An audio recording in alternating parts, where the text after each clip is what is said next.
In this module of Behind the Mission Loan, you will learn how combining outputs and outcomes gets you to the big picture, why making tracking and reporting outcomes a strategic focus is important to your business operations, what information to collect, the process of collecting and analyzing the data, and how to use this information for your internal and external performance. It's imperative that the intermediaries track those outcomes, not just the outputs, and report that data to us. We're all in this together, and our agency is responsible for showing the outcomes that are responsible for the government support that we're providing.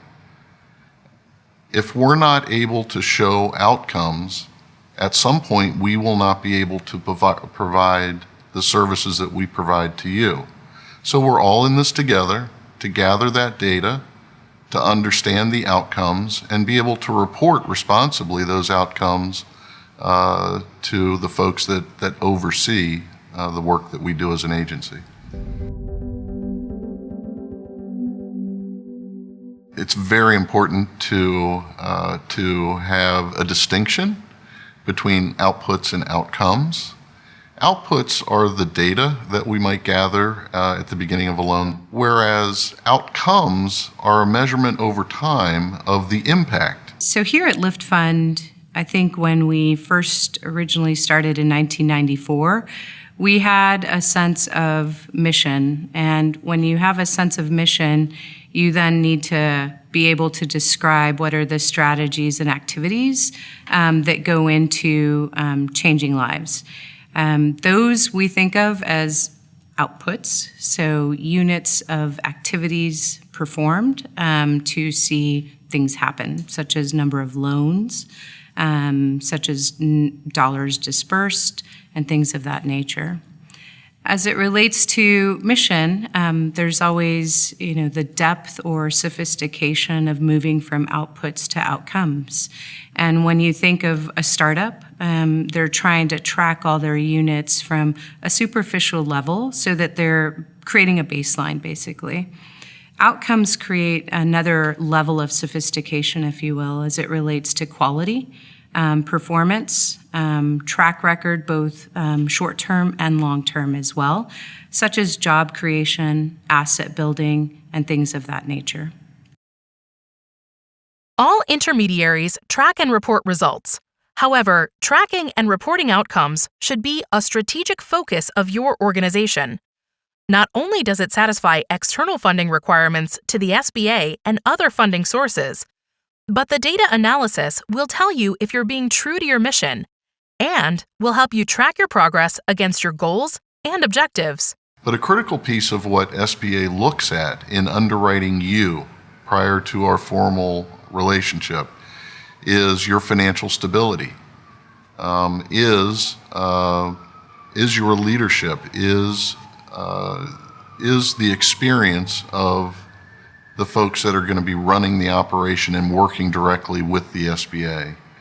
So those are things that you need to be thinking about: financial stability, experience in lending, experience in providing training, not just the performance of your past lending and your portfolio, but those are critical pieces that SBA will be looking at. We're going to want to see that what you described as the market that you plan to impact, that you are in fact having that impact. So it will be critically important that you're able to gather that information and report that information back to SBA. Tracking and reporting is a strategic focus of Lift Fund because it has always served as one of the drivers for who we are. Since I've been here, we have always had a commitment to data quality and tracking both on the outputs and outcomes. And I say that because you need both. You need that baseline or the unit metric along with the quality to create a true element of why people show up to work, who we serve, and also to create differentiation within the marketplace as well. It also drives our ability to fundraise and raise loan capital to continue to provide capital to our clients. Before beginning or changing your data collection process, consider what data you need to collect that will enhance your business insights. Begin with the information required by your funders, state trade associations, or other third-party stakeholders. Then, define the outcomes related to a specific program you offer, or for your organization as a whole. There are common data points the industry tracks, but you must define for your organization what is most meaningful before you begin or change your data collection process. We will know we met our mission when the capital and technical assistance we deploy creates impacts for our target borrowers. First and foremost, our human capital is critical to that. You have to build a sense of trust and support with the clients that we serve. Every day we have phone calls that we're screening or that we're setting up appointments and asking what I call very personal questions. This includes understanding what does your budget look like, looking at the credit score as well. Think of it when you're talking to a stranger, you really have to have a person who can connect and listen and not judge. And so we always start with our human capital to be fair, to be open, and to understand when they're asking questions specifically around financial data that we ask, but we are also sensitive to that. As we move into the application process, our collection of data is quite robust. We probably have over 400 data points that we're collecting in our loan application. We do that through an online application, and then that converts into our CRM so that every application has key data points and that are uniform and consistent regardless of where they're located and what language they speak as well. From that loan application, we move into packaging. From that packaging process, it requires spreading of financial data and understanding the nuances and tendencies of our applicants. When we look at that, that means we're spreading bank statements, we're spreading credit score history, the data that goes within that, and understanding and aggregating a holistic financial picture of that client.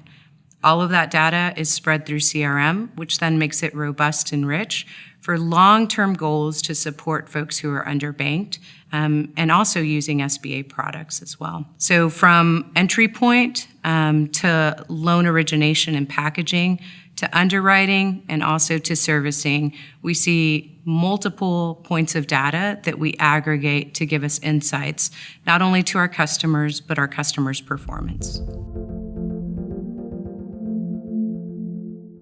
We track data and our impacts because you manage what you measure, right?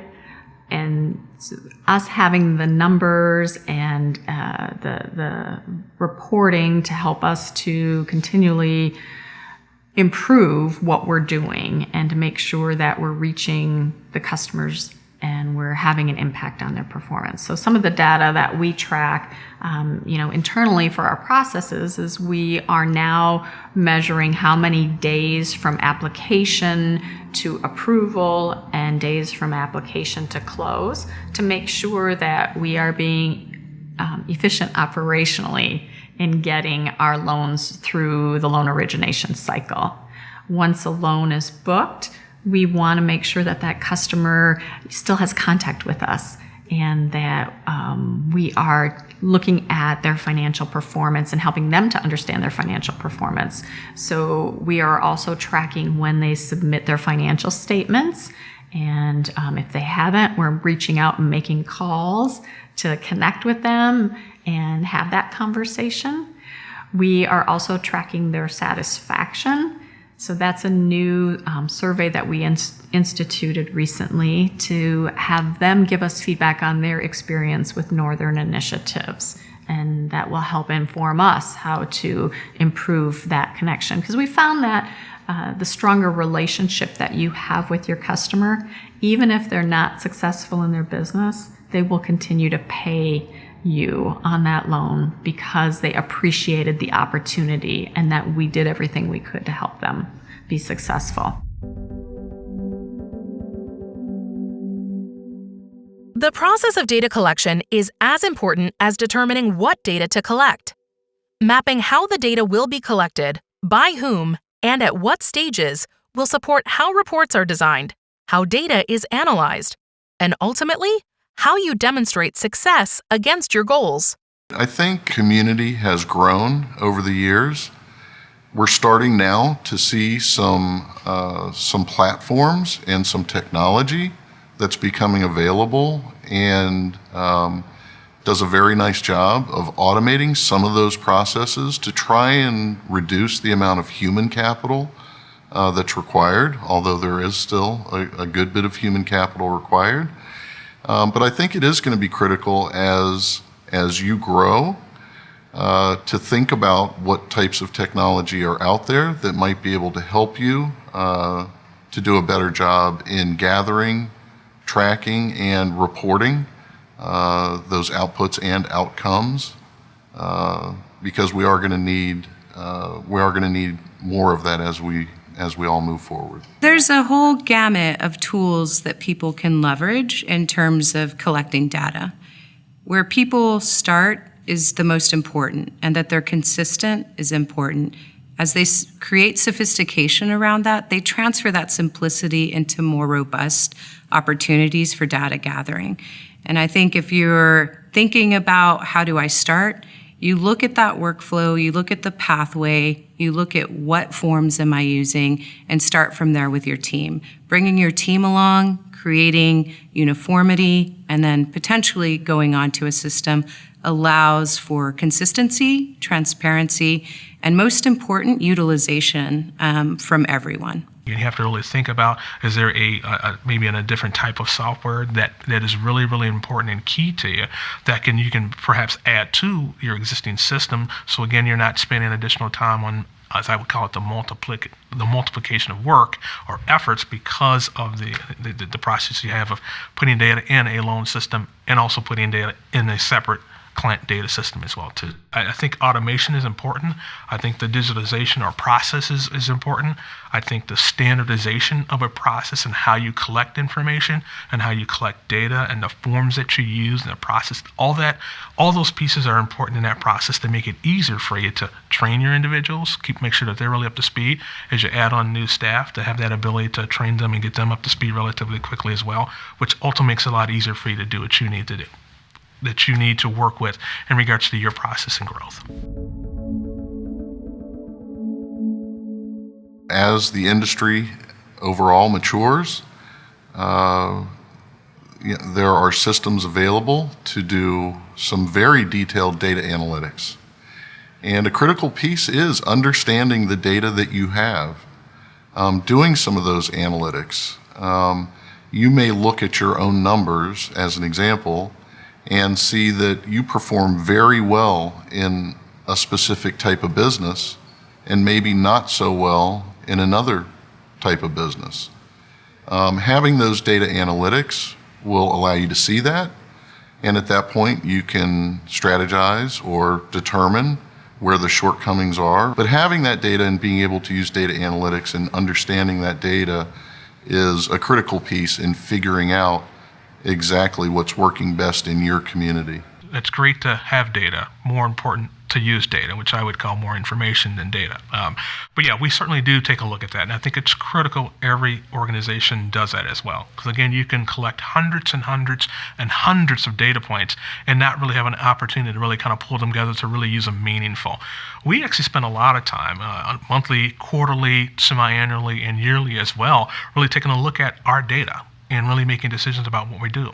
Prime example of that would be, we have a document we call the goals document. And that goals document is a very, very high-end summarized document, but it really kind of covers a lot of the main factors or activities that we have here at WBIC. For example, things regarding the lending process. And so we're looking at numbers of loans that we approve, but also dollars of loans that we approve. Percentages that we actually have in revolving and percentages in dollars in revolving funds, but also percentages of loans that we're doing to, for example, veterans or low to moderate infant individuals as well. folks that we look at in regards to doing some of the things specifically to the SBA microloan program, because we've set goals for those as well. And really tracking that, again, information monthly, but taking a look at it monthly. We're trending it out also as well to go, if we change nothing today, what would it look like in the next 8 or 12 months or whatever the case gets to be? So yeah, we really do use that information from our standpoint to make sure we're making good decisions around, are we loaning the right types of capital to individuals? Are we doing the right types of classes or activities that our folks want? But also making sure that we're fitting what the market is asking us to do as well too. Using that information and starting that piece, then we begin the other parts of what we do on a more service activity or service delivery basis to make sure that we are really fulfilling the activities that we need to do. And through that process, we're reporting that information back through our reporting channels, through a great team that we have here, and we do have a data team. It's not one person or persons, it's really a team that really aggregates this information. So we can ultimately have it hit another report we call, which is a deliverables report. That deliverables report has every contract for our organization clearly spelled out in terms of what we need to deliver or perform for that particular entity, be it a funder, be it a supporter of whatever type as well. Again, so we know exactly what we need to be doing to actually hit that goal. And through that process of, again, tracking from the forms board from an individual basis to all the individuals that are served through that particular individual deliverable, they end up on that document. We review that document every month. We're making adjustments as we need to. At one point, it looked like we were measuring 400 different data points. That's beautiful, but that's crazy. So now we look at some basic things. What are we defining as success? We still might count and share other things with funders and with advisors and board members and our staff, but what are really going to hang our hat on in terms of social indicators for success? So we've decided what those are is businesses started, strengthened, or expanded. So someone comes to us as a person, an entrepreneur, but they then in fact start a business. We've started that business. They're already in business and they're not really necessarily growing by leaps and bounds, but we've allowed through quality business education and financial education, allowing that entrepreneur and business owner to strengthen. So maybe she is now working 50 hours a week on her or his business rather than working 100 hours a week on that business. And then certainly expansion. And expansion would be jobs created again, wealth, impact, sales, revenue, profits. So that's one. Second is credit scores. Really seeing if we can move. It's very black and white. It's, on the truthometer. You can share. At this point, these individuals came in with X credit score over a 6-month, over a year, over 3 years. You can actually measure the impact of credit scores, and credit scores are still alive and well in our nation and are used and is a measurement, not the measurement, but a measurement of impact. So those are sort of key areas there. And the other piece that we look at is actually wealth creation. So are we seeing individual wealth creation for that business owner as well as for the profitability of a business? And again, that's tax returns. They were this, now they're that. Profitability and balance sheets of a business, it's this and that. So it's very, very, very clear what we're hanging our hat on, in addition to looking at everything else that we care about. Numbers served, who we're serving, how we're serving them, the longevity of all of that. But I think that's really important to impart. Those are the goals. Those are strategic goals that then you drive down throughout the year. Most importantly, use the data to measure actual performance against your goals for each deliverable. Ensure the changes you make to your business operations strategy continue to support your mission. Recently, we used our system to better understand volume at Lift Fund. We serve both urban and rural areas, and we cover a large area of the U.S. And so what we saw were discrepancies in volume as it relates to packaging. What we've done now is we've created an equilibrium approach to folks having a certain volume size on a monthly basis.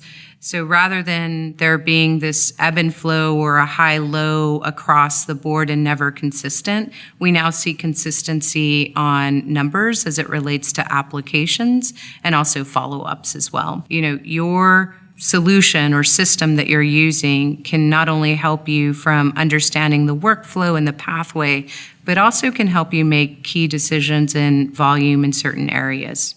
I think the capacity gap can really be overcome just by looking at that information. Who are you serving? Where are they coming from? What industries? What are they using the loan for?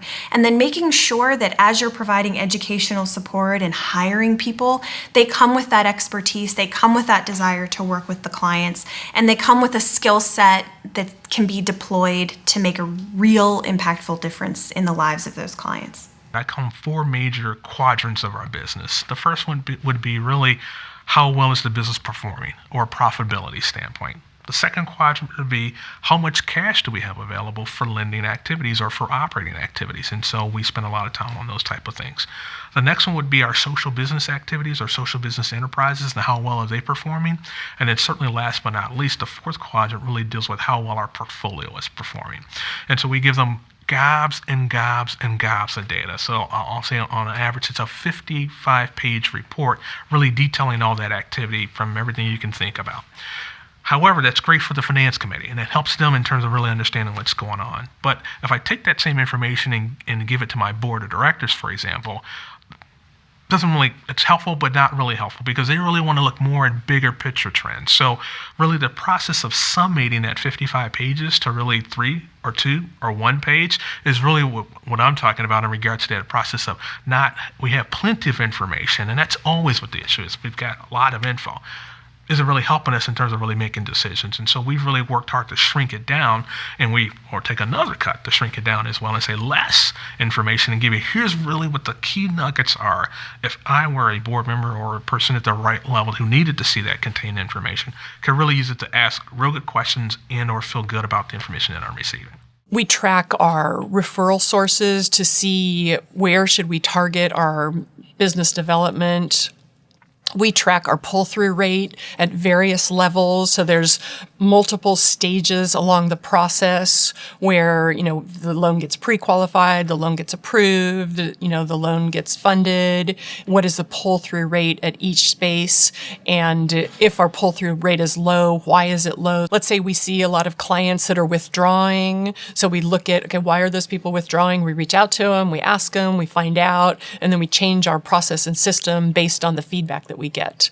So we definitely track a lot in terms of how to be the most efficient and create the best process that's going to get people all the way through to funding. And so you need to be able to articulate your mission in anecdotes and in data.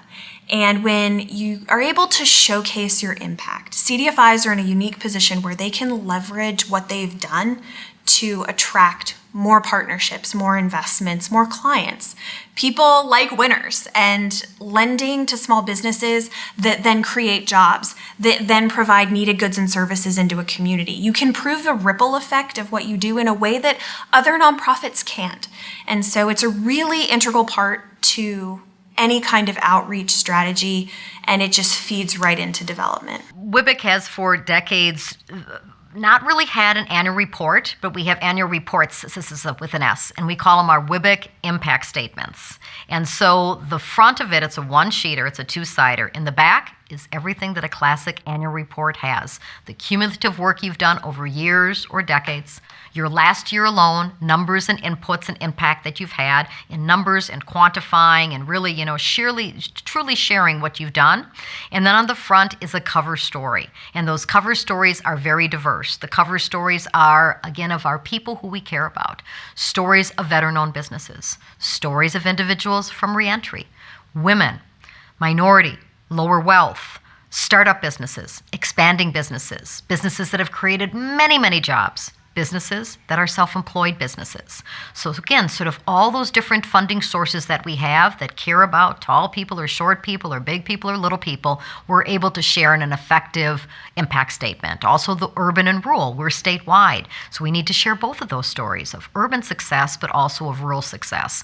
So putting clients front and center, but being very clear about it, of those jobs created, of the loan that was leveraged, of the difference it's made in their lives, and having the rest of the numbers share that, again, feeds into those deliverables that you need to handle, and it feeds into a strategic plan overall. For more best practices videos, visit the SBA Mission Lending Library. And remember, together, we're growing the economy one mission loan at a time.